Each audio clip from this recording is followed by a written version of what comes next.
Tubal reversal சர்ஜரிக்கு போகும்போது நம்ம என்னென்ன கேள்விகள் அந்த சென்டரில் நம்ம கேட்க வேண்டியிருக்கும் அப்படின்னா, ஃபர்ஸ்ட் இம்பார்ட்டன்ட், நம்மளுக்கு வந்து டியூபல் ரிவர்சல் பண்ண முடியுமா, நம்மளுடைய சக்ஸஸ் ரேட் என்னவாக இருக்கும், நம்மளுடைய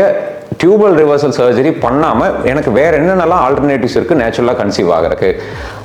எனக்கு வந்து டாக்டர் எனக்கு டியூபல் ரிவர்சல் சர்ஜரி பண்ணுறோம், டியூப்ஸை கம்ப்ளீட்டாக ரிமூவ் பண்ணிட்டா அதுக்கப்புறம் நம்ம என்ன பண்ணுவோம், டியூபல் ரிவர்சல் சர்ஜரி பண்ணி எனக்கு டோட்டலாகவே ஃபெயிலியர் ஆயிடுச்சு அப்படின்னா அடுத்த ஆப்ஷன் எனக்கு கன்சீவ் ஆகிறதுக்கு என்னென்னலாம் இருக்குது. டாக்டர் இந்த டோட்டல்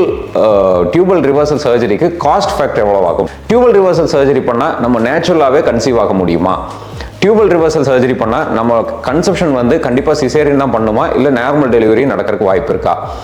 இந்த டியூபல் ரிவர்சல் சர்ஜரி பண்ண சென்டர்லேயே தான் நம்ம போய் டெலிவரி பண்ணிக்கணுமா இல்லை நம்மளுடைய நேட்டிவ்ல நம்மளுக்கு விருப்பப்பட்ட டாக்டர்கிட்டயே நம்ம டெலிவரி பண்ணிக்கலாமா, இந்த டியூபல் ரிவர்சலில் எக்டோபிக் பிரெக்னன்சி சான்சஸ் நிறையா இருக்குது, அது உண்மையிலேயே இருக்கா அப்படிங்கிற பல்வேறு கேள்விகள் நீங்கள் கண்டிப்பாக உங்களுடைய டாக்டர் கேட்டு தெரிஞ்சுக்கணும்.